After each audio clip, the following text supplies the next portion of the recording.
Eu tenho uma mensagem de Deus que quero compartilhar contigo hoje à noite, como eu disse, parte dela inspirada nessa bela canção que a Mel trouxe para a gente. E eu quero chamar a sua atenção para uma verdade. Ela cantou aqui, e eu não sei se você já percebeu, mas nós estamos no meio de uma batalha. Nós estamos em guerra. Tem uma batalha acontecendo nas nossas vidas. Tem uma batalha acontecendo ao nosso redor. Tem uma batalha acontecendo em nós. E tem uma batalha acontecendo por nós. Essa batalha, gente, ela é uma batalha invisível. Não dá para a gente ver a olhos nus. Ela é uma batalha violenta. É uma batalha injusta. Porque nós estamos guerreando contra o diabo e os seus anjos. E eles não jogam limpo. E eles jogam sujo contra nós. Estamos lutando contra os valores que o mundo nos impõe. E muitas vezes nós estamos lutando contra nós mesmos. E alguém já disse, e eu concordo, que você pode ser o seu pior inimigo. É uma batalha pelo domínio da nossa mente. É uma batalha pelo domínio dos nossos pensamentos. E essa batalha acontece 24 horas por dia. Você já percebeu que o tempo todo eu tenho que estar brigando muitas vezes com a minha mente? Eu tenho que lidar com os meus pensamentos, porque os meus pensamentos são terríveis. Os meus pensamentos são rebeldes, nem sempre me obedecem. Mas os meus pensamentos também são um presente de Deus. Também são os nossos maiores ativos. E sabe por quê? Porque são os nossos pensamentos que controlam a nossa vida. E o que leva a sua mente, leva tudo. Ainda na semana passada, o pastor Carlos compartilhou conosco um pouco da história do rei Davi. O rei Davi, ele deixou de lado as suas obrigações como rei, mandou o exército à guerra e ficou dentro do seu palácio. Depois ele pratica um adultério. Depois, para piorar um pouco a situação ainda, ele pratica um homicídio também. E eu pergunto a você, onde é que tudo isso começou? Onde é que esses erros, essa sucessão de erros aconteceram em primeiro lugar?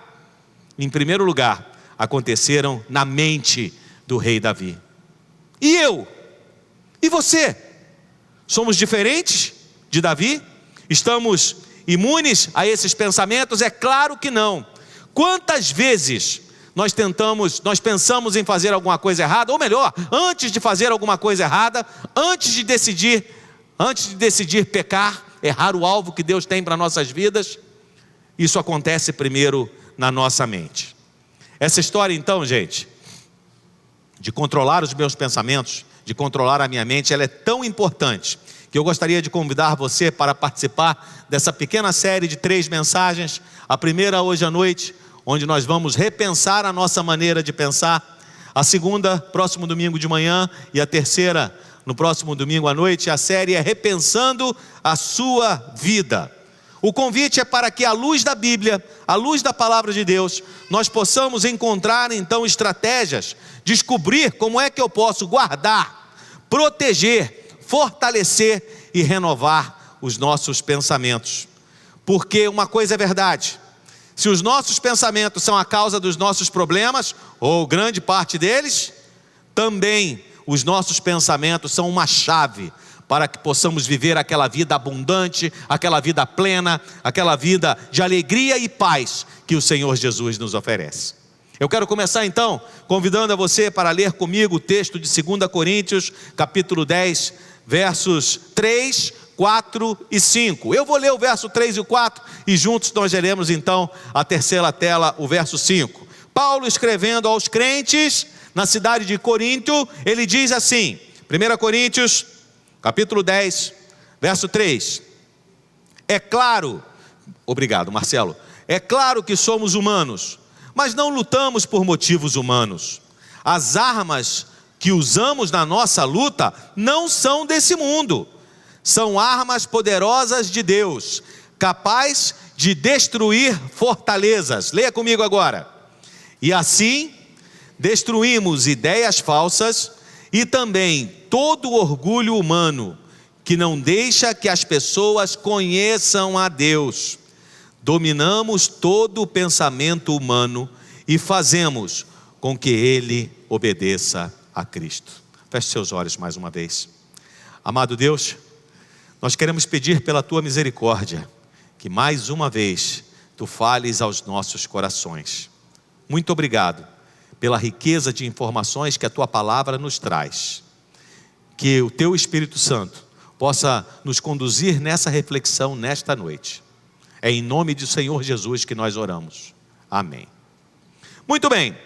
Se você prestou atenção na leitura que nós fizemos desses versículos 3, 4 e 5 do capítulo 10 da carta aos Coríntios, que Paulo escreve aos irmãos que compunham aquela igreja, né? Você vai perceber que o que Paulo está falando, o que ele está se referindo é uma batalha mental. E olha, diga-se de passagem, essa era uma igreja onde muitos problemas aconteciam. Paulo fala ao longo das suas 2 cartas em problemas com relação à imoralidade sexual. Paulo fala com relação a problemas ligados à área de orgulho, arrogância, desamor. Tudo isso acontecendo ali entre os crentes na igreja de Corinto. Mas nesse texto especificamente, ele fala então sobre essa batalha que está sendo travada pelos pensamentos. Ele fala de uma batalha contra as falsas ideias. Ele fala de uma batalha contra o orgulho humano e fala de destruir as fortalezas que impedem as pessoas de conhecer a Deus. Percebam que falsas ideias eu consigo compreender. Orgulho humano também não é algo difícil de compreendermos, não é verdade? Mas quais são essas fortalezas que Paulo se refere? A que Paulo está se referindo quando ele diz que essas fortalezas são construídas em nossa mente e que precisam ser destruídas para que nós possamos conhecer a Deus? Essas fortalezas, elas podem ser 2 coisas.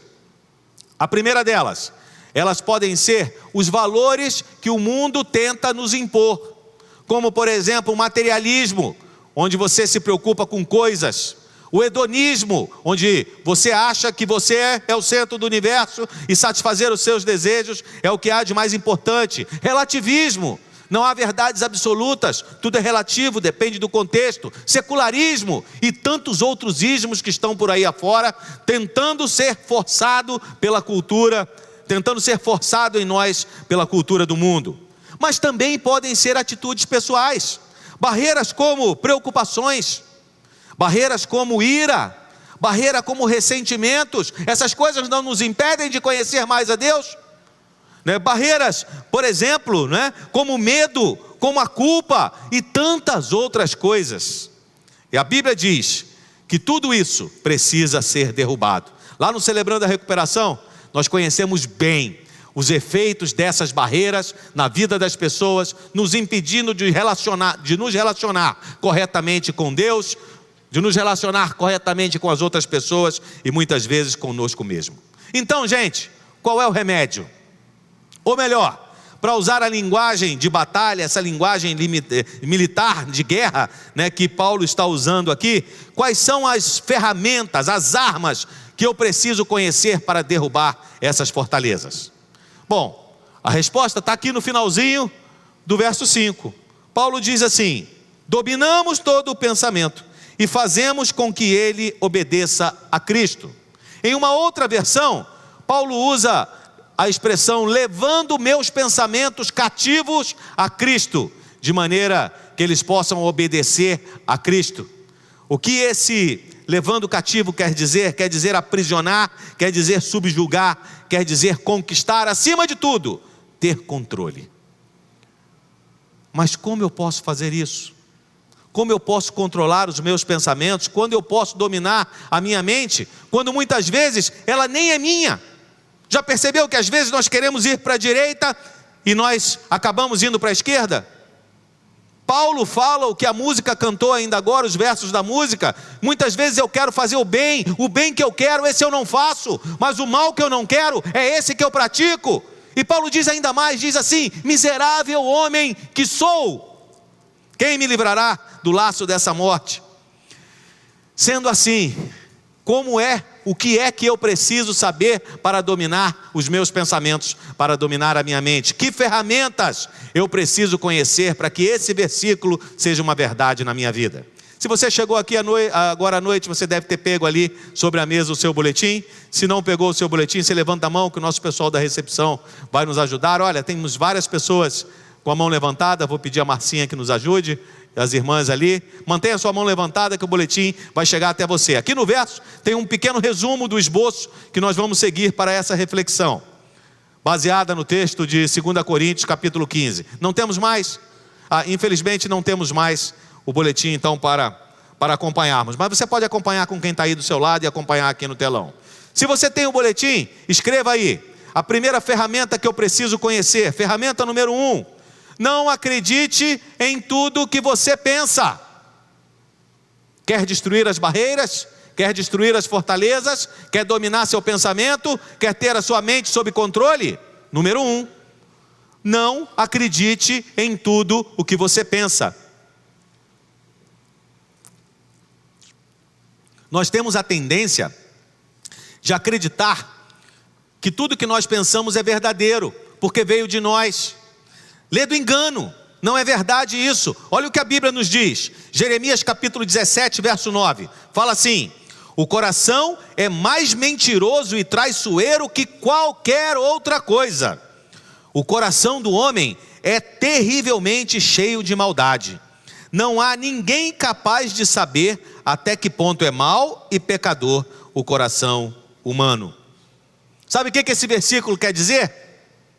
Ele quer dizer que nós, eu e você, nós temos uma tremenda habilidade para enganar a nós mesmos, para mentir para nós mesmos. Nós dizemos que não tem problema quando tem problema. Nós dizemos que uma coisa não é tão importante assim, quando é muito importante assim, né? Nós dizemos para nós mesmos que a situação não é tão grave, quando o mundo está caindo do nosso lado, e é grave sim. Nós temos essa habilidade de tentar nos enganar, né? Justamente por isso, gente, nós não devemos acreditar cegamente nas coisas que nos vêm à mente. Você precisa ponderar, você precisa questionar. Olha aqui, alguns motivos pelos quais nós não podemos acreditar em nós mesmos.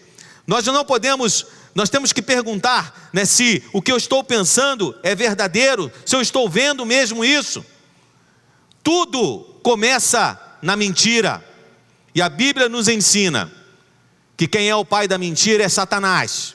E se ele conseguir te enganar, ele vai conseguir te levar ao erro, ele vai conseguir te levar aos problemas. Agora, o fato é que de vez em quando nós queremos brincar de Deus.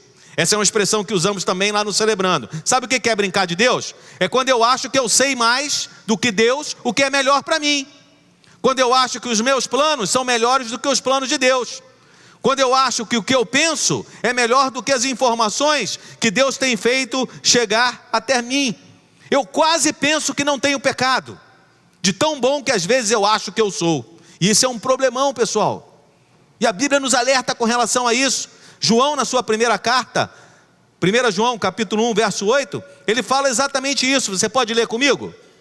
Se dissermos que não temos pecado nenhum, a nós mesmos nos enganamos, e a verdade não está em nós. Assim, se você quiser dominar os seus pensamentos, a primeira coisa é reconhecer as suas limitações, sair da negação, reconhecer que nós não conhecemos todas as coisas, reconhecer que nós precisamos de ajuda muitas vezes, né, para que possamos pensar certos. Não dá para confiar cegamente nas coisas que me vêm na mente. Não dá para confiar cegamente, sabe por quê? Porque em primeiro lugar, nós somos precipitados para fazer julgamentos, ou não? Ou não? Depois, passa a tela por favor aí, Wender. Depois, nós também deixamos passar detalhes importantes. Olha aqui, não dá para confiar cegamente. Eu deixo passar detalhes importantes. Eu não consigo ter um cenário completo. Eu não consigo enxergar tudo no cenário, na situação que nós estamos vivendo. E o pior de tudo, gente, eu não posso confiar em tudo que eu penso, porque, eu só vejo o que eu quero ver. É a nossa mente que diz aos olhos o que deve ser visto. De vez em quando eu estou com a Eliane no carro, né, e estamos conversando, né? E de repente ela vira para mim e fala: olha o quebra-molas. Que quebra-mola? Pluf, passei, já foi, né? Aí ela fala: você não enxergou o quebra-mola? Aí eu falei assim: eu acho que eu vi, estava no meu campo de visão. Ou não? Estava ali, eu vi, mas eu não enxerguei. A mesma coisa acontece, por exemplo, quando nós temos uma ocorrência, seja um acidente de trânsito, seja uma outra ocorrência qualquer, não é, Braga? O que nós pedimos? 4, 5, mais testemunhas. Por quê? Cada um vê um detalhe que o outro não viu. Cada um conta a história de um jeito diferente muitas vezes, né? E a gente precisa ir compondo ela então, para entender exatamente o que aconteceu. É por isso, gente, que não dá para confiar cegamente naquilo que nos vem à mente. Não acredite nisso. Não acredite em tudo o que você pensa. É a primeira dica, se quiser dominar os seus pensamentos. Segunda dica, anota aí no seu boletim se você desejar. Guarde a sua mente do lixo. Anote aí lixo no seu boletim. Vou fazer uma pergunta esdrúxula. Alguém leva lixo para casa? Alguém recolhe lixo e leva para dentro da sua casa? Com certeza não, pelo contrário, nós queremos é nos livrar do lixo que foi produzido dentro da nossa casa, né? Então, por que é que nós não temos mais cuidado com relação às coisas que os meus olhos veem, que os meus ouvidos ouvem e que eu coloco dentro da minha mente? Por que é que nós não temos esse mesmo cuidado? Davi estava atento a isso. Olha o que Davi nos ensina. Salmo 101, Salmo 101, verso 3, a Bíblia diz assim: não porei coisa má diante dos meus olhos. Repita comigo de novo o início desse verso. Não porei coisa má diante dos meus olhos. Aborreço as ações daquele que se desviam, nada se me pegará. O que você traz para dentro da sua mente é o que alimenta você. E se nós temos categorias de alimentos, se nos alimentos nos preocupamos com coisas que vão nos fazer bem à saúde e coisas que não vão nos fazer bem à saúde, também com relação aos pensamentos, nós temos que ter esse mesmo cuidado. E aí no seu boletim, aí no editorial tem algumas informações complementares a respeito desse assunto que eu escrevi para que você possa refletir durante a semana. Aqui na nossa mensagem, eu dividi em 3 categorias de coisas que eu posso pensar. Primeiro, eu posso pensar em coisas que nos fazem bem. E nós temos aí muitos livros que nos ajudam. Nós temos alguns filmes que nos ajudam a pensar em coisas boas. Nós temos algumas ótimas, né? Excelentes referências de coisas que nos ajudam a nos tornar pessoas melhores. Nós temos também trivialidades. Coisas que não fazem bem, nem fazem mal. Que a gente precisa só estar atento. Porque tem gente, por exemplo, que sabe a escalação completa do time do Flamengo, mas não sabe nada sobre o grande mandamento, nem sobre a grande comissão, que são a base dos princípios desta igreja. Então são trivialidades, né? Que nós devemos, todas as coisas me são lícitas, mas nem todas as coisas me convêm. E eu faço então uma avaliação. Mas também tem um terceiro grupo, tem uma terceira categoria que nós precisamos estar muito atentos, que são as coisas venenosas, que vão nos levar aos problemas e muitas vezes, podem nos levar até a morte. Quer aprender a guardar a sua mente do lixo? Então acompanhe comigo Filipenses capítulo 4. Olha o que a Bíblia diz a respeito disso. Quais são as 2 ferramentas que a Bíblia nos dá para guardar a nossa mente do lixo? Diz assim o texto, escrito por Paulo: não se aflijam com nada, em vez disso, orem a respeito de tudo. Contem a Deus as necessidades de vocês e não se esqueçam de agradecer-lhe. Se fizerem isso, vocês experimentarão que a paz de Deus, que excede todo o entendimento, conservará a mente e o coração de vocês em Cristo Jesus. Você pode ler agora o verso 8? E agora, irmãos,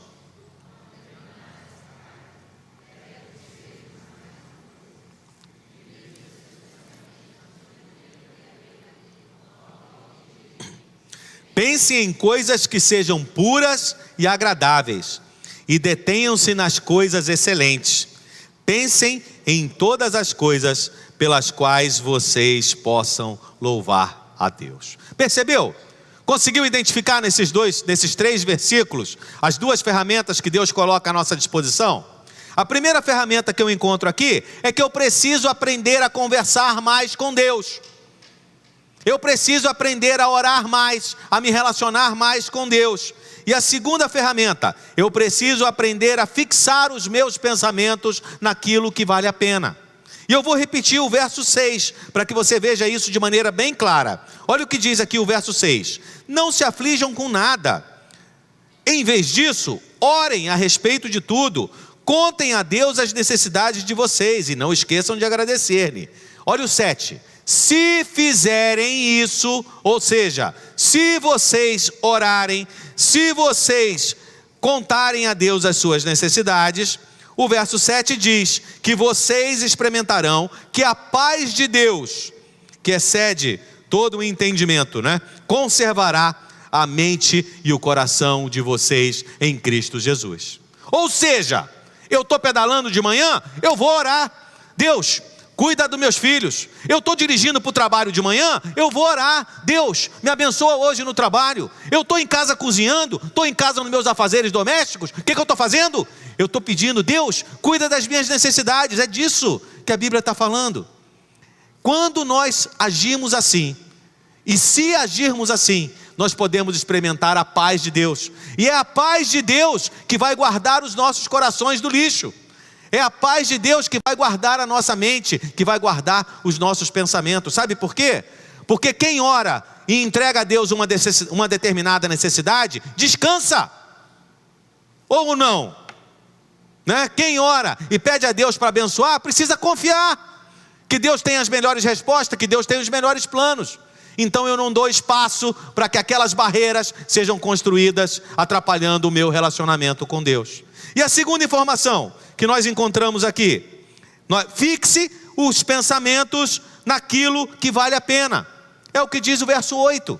Verso 8, Paulo diz assim, firmem os pensamentos de vocês naquilo que é verdadeiro, naquilo que é nobre, naquilo que é direito. Pensem nas coisas que sejam puras e agradáveis, e detenham-se nas coisas excelentes. Pensem em todas as coisas pelas quais vocês possam louvar a Deus.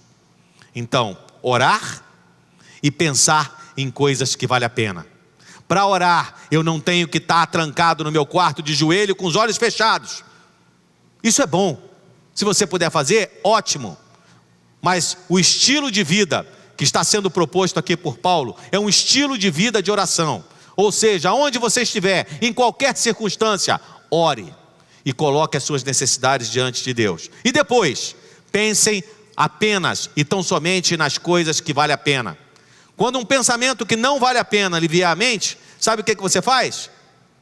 Sabe qual é a solução? Pense em outra coisa. Substitua, troque o pensamento. Pensamento é igual tentação. Sabe, tentação a gente tem que fugir dela. Não tem esse negócio de ficar em tentação esperando e enfrentando a tentação. Foge da tentação. A mesma coisa, pensou uma coisa que você percebe que não está contribuindo em nada contigo, não está trazendo paz nenhuma ao seu coração, não está lhe edificando em nada, muda o pensamento, substitua, fuja dos pensamentos ruins. A Bíblia diz assim, fugir da aparência do mal. Não é nem do mal, fugir da aparência do mal. Se você começou a ser dominado por um pensamento que você sabe que não vem de Deus, mude de canal, pense em outra coisa. Terceira dica importante para você que quer aprender a dominar seu pensamento e consequentemente controlar melhor a sua vida: alimente a sua mente com a verdade. Então escreva aí no seu boletim, se você desejar.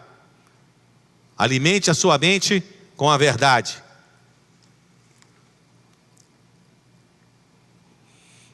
Uma das promessas maravilhosas que o Senhor Jesus nos faz está registrada pelo evangelista Mateus no capítulo 11, verso 28, 29 e 30. E esse texto diz assim: venham a mim todos vocês que estão cansados e sobrecarregados, e eu os aliviarei. Tomem sobre vocês o meu jugo e aprendam de mim, porque sou manso e humilde de coração. Continua comigo. E vocês acharão descanso para a sua alma. Por quê? Porque o meu jugo é suave e o meu fardo é leve. Sabe o que nós vemos ao longo da semana? Um monte de gente aflita por aí, cheia de preocupações, em desespero, e um grande número de pessoas que estão nessas condições, infelizmente, são pessoas que nunca estão interessadas em aprender de Jesus. Ele disse assim, aprendam de mim, porque eu sou manso e humilde. E qual é a consequência disso? Vocês encontrarão descanso para a sua alma. Mas tem uma condição ali: aprendam de mim. Tem gente que acha que não precisa. Tem gente que não está atento para essa necessidade. E outros achando que não precisam aprender de Jesus. Se quisermos ser libertos desses pensamentos que nos causam tão mal e criam tantas barreiras entre nós e Deus, que atrapalham tanto o nosso relacionamento dentro de casa com as pessoas que nós amamos, no trabalho com as pessoas que nós precisamos conviver, e atrapalham, muitas vezes a minha plena satisfação comigo mesmo. Se quisermos, precisamos ser libertos. A canção disse isso, liberta-me de mim, porque infelizmente somos assim. Precisamos ser libertos, e a liberdade encontraremos onde? João capítulo 8, verso 31 e 32. Jesus ensina aos judeus que haviam crido nele. Diz esse texto: se vocês permanecerem na minha palavra, são verdadeiramente meus discípulos. Conhecerão a verdade, e a verdade vos libertará. Qual é a verdade? A palavra de Jesus. Se permanecerem na minha palavra, verdadeiramente serão meus discípulos. Conhecerão a verdade. Conhecerão a minha palavra e conhecerão a verdade. E a minha palavra vos libertará. Onde é que nós encontramos melhor as palavras de Jesus? Onde é que nós encontramos melhor as palavras de Deus para a nossa vida? Na Bíblia. Lugar mais seguro para aprendermos de Jesus. E nós batistas afirmamos, não que a Bíblia contém a palavra de Deus, não é, Gilson? A Bíblia é a palavra de Deus. De Gênesis a Apocalipse, do início ao fim, a Bíblia é a revelação de tudo o que precisamos saber sobre Deus, sobre nós mesmos e sobre o nosso relacionamento com Deus e com outras pessoas. A Bíblia é ainda uma fonte de esperança. Olha o que o salmista Davi fala, Salmo 119, versos 146 e 147. Vou ler para você. Diz assim, clamo a ti, salva-me, e obedecerei os teus estatutos. Antes de amanhecer, me levanto e suplico o teu socorro.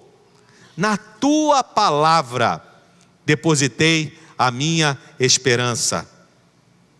Mais de 7.000 promessas estão registradas na Bíblia.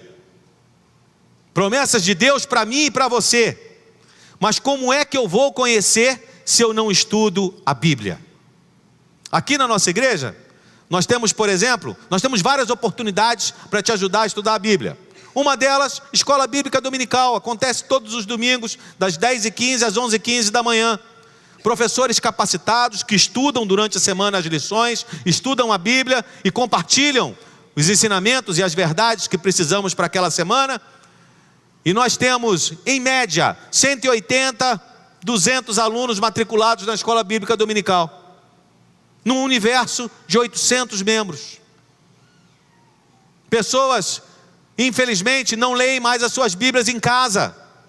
Deixam suas Bíblias em casa no Salmo 91 ou em outro salmo qualquer, como se tivesse algum poder miraculoso nas folhas da Bíblia.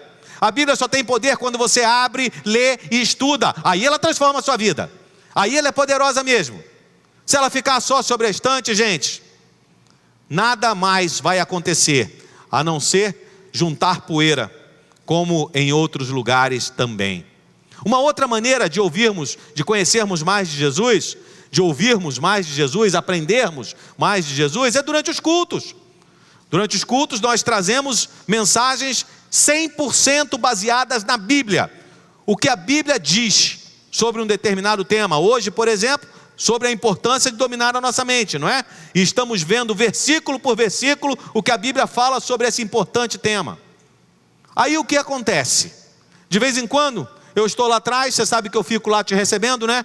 Gosto de dar um abraço em você, gosto de apertar sua mão, gosto de dizer que você é bem-vindo. Enquanto o culto está acontecendo aqui, eu estou recebendo você lá atrás. Aí de repente eu vejo, a mensagem vai começar, o pastor Carlos vem aqui para pregar, vem aqui para trazer uma mensagem que Deus colocou no coração dele, para os nossos corações. E aí de repente eu percebo assim, que eu acho que esse momento não é muito importante. Porque nesse momento alguns decidem que ficaram com sede naquela hora, naquele exato momento da mensagem. Precisou ir no banheiro exatamente naquela hora, exatamente naquele momento. Eu não estou dizendo que você não pode fazer, é claro que pode, os espaços estão aqui para isso. Mas você tem que escolher, é realmente essencial me ausentar agora nesse momento? Eu realmente preciso ir? Eu realmente preciso ir lá no berçário, ver como é que está a minha criança? Sabendo, né, que as nossas facilitadoras, elas podem vir até o nosso encontro. Eu quero chamar a tua atenção para isso. Porque eu sei que se você está aqui conosco hoje à noite, é porque o seu relacionamento com Deus é muito importante. Porque se você não quisesse aprender sobre Deus, simplesmente você não estaria aqui. Não é verdade?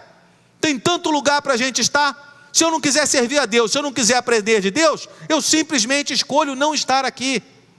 O que eu estou chamando a sua atenção hoje à noite, né, é que aprender de Deus é importante. Aprender de Deus é essencial para um viver cristão. E a minha sugestão, não perca uma oportunidade sequer. Se prepare para o momento de aprender a Deus. Faz tudo antes, faz tudo depois. No momento de adorar, no momento de servir, no momento de aprender de Jesus, foque. Deixe seu foco, sua mente voltada exclusivamente para esse aprendizado. E depois, gente, lembre-se que vida cristã não é saber.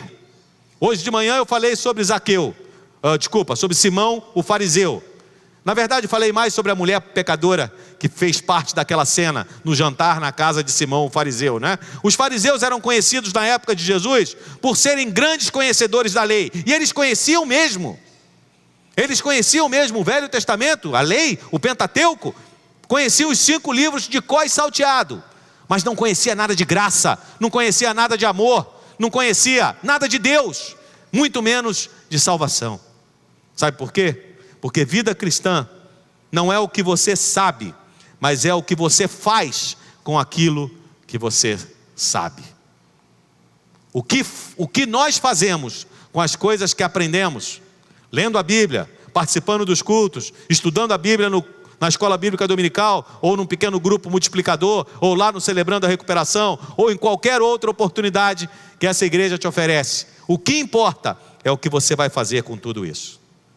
Bom, caminhando para o final, quando eu aprendo que não posso confiar cegamente naquilo que eu penso, quando eu aprendo que é essencial não trazer lixo para dentro da minha mente, e quando eu aprendo que eu preciso alimentar corretamente a minha mente, e não tem coisa melhor do que usar a palavra de Deus para isso, do que estudar a Bíblia para isso, e aproveito todas as oportunidades disponíveis para aprender mais de Jesus, aí eu estou preparado para a 4ª dica.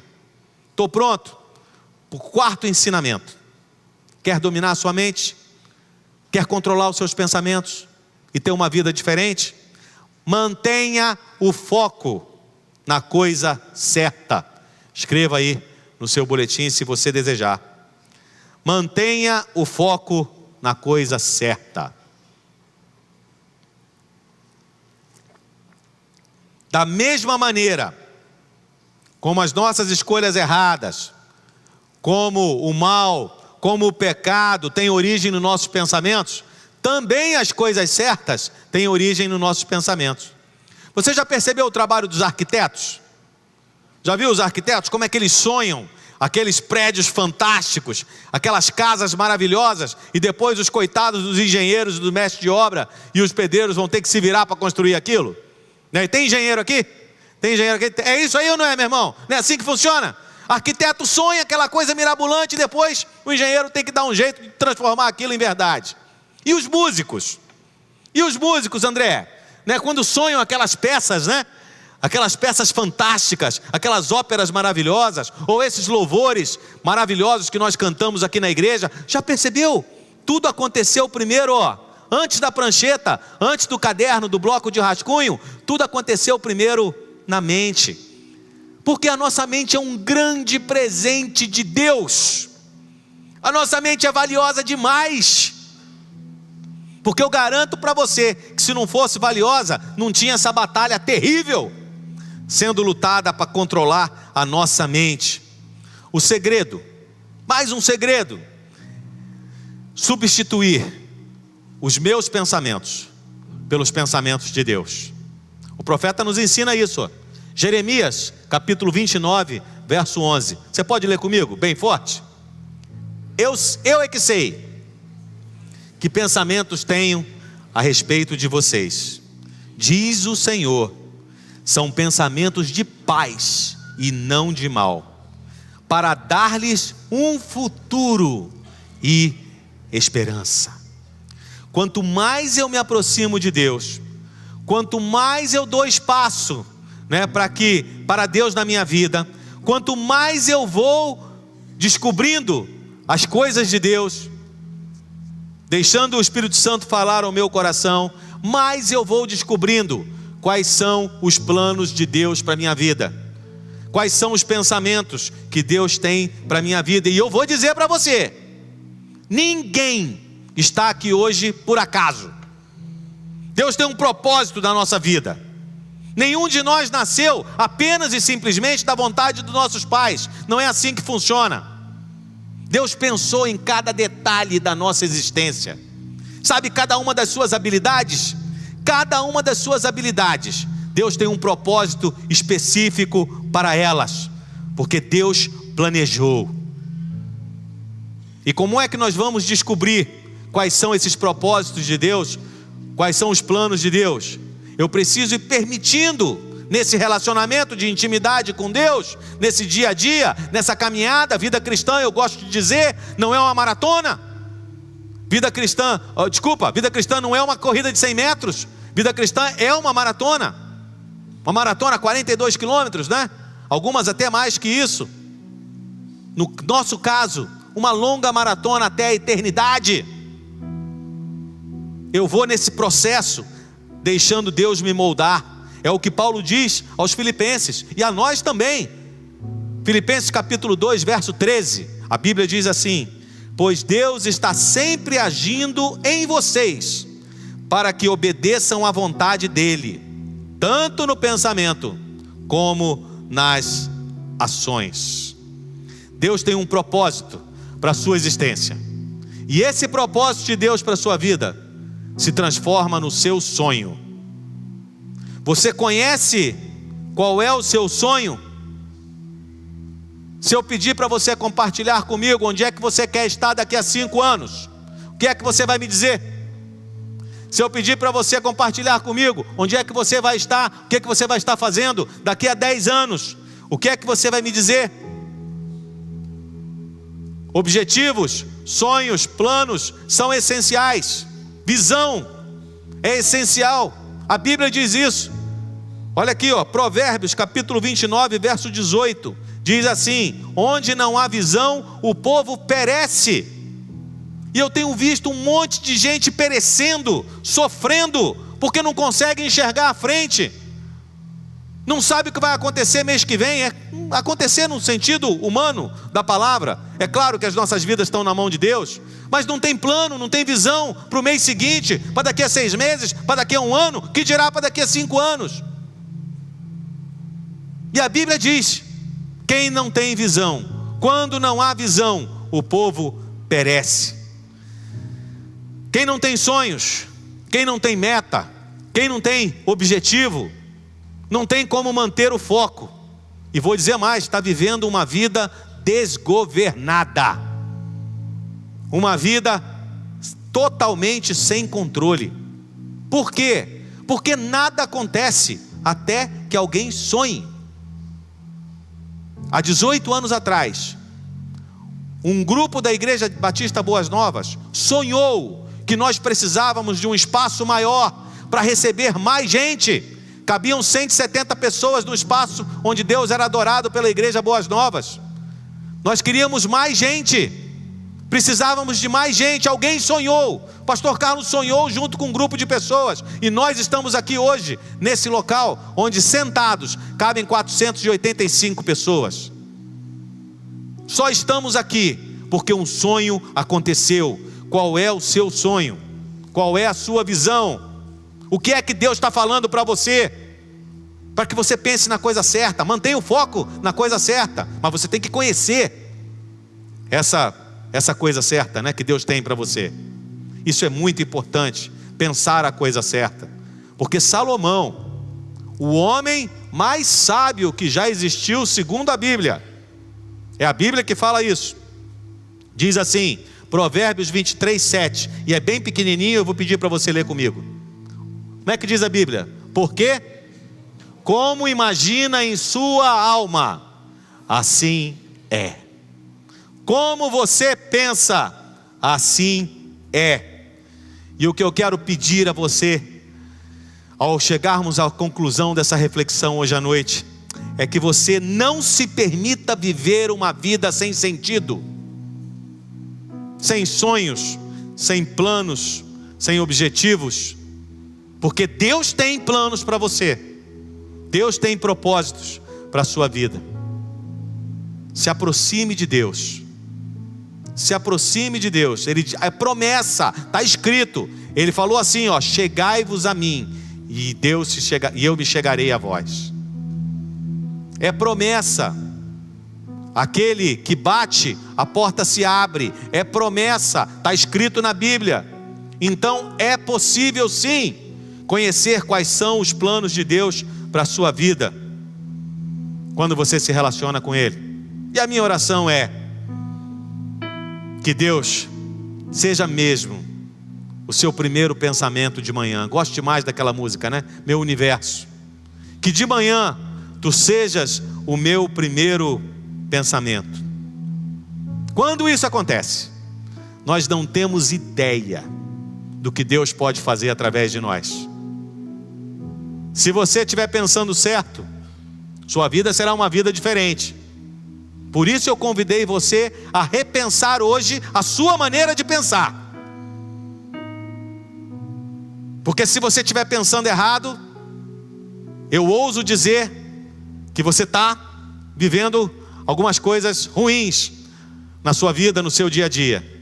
Mas se você pensar certo, nós não temos noção do que Deus pode fazer. E eu quero encerrar essa reflexão pedindo que você leia comigo Efésios capítulo 3, versos 20 e 21, que está aqui no telão, onde Paulo diz assim: ora, leia comigo, aquele que é poderoso para fazer infinitamente mais do que tudo o que pedimos ou pensamos, conforme o seu poder que opera em nós. A Ele seja a glória na igreja e em Cristo Jesus, por todas as gerações, para todos sempre. Amém. São essas coisas, ó, infinitamente mais do que pedimos ou pensamos, que podem acontecer através de você, se você estiver pensando do jeito certo.